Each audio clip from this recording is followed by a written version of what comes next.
Hi everyone. So in this video I'm going to tell you most of the people are knowing the different kinds of keys but they feel very bit difficult how to use the keys. So today I'm going to share you.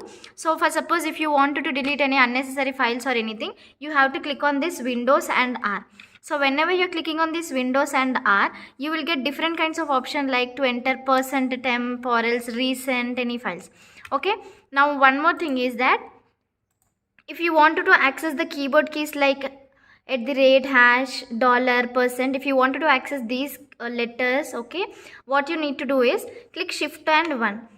So click shift and 2 so that the keys each and every time whenever you are accessing, no, instead of 1 and 2 you will be getting the topmost one, that is exclamatory mark @ dollar. Okay, what you need to do, I am repeating it once again.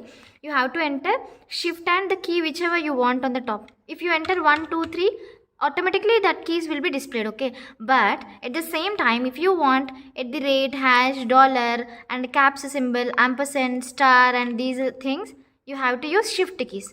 Now next one, whenever you want to give some space, use this space bar, and these are the helping keys like F1 for page related things. These are the sound, volume and everything. Okay, and also if you wanted to take any screenshot, you can use this print screen also.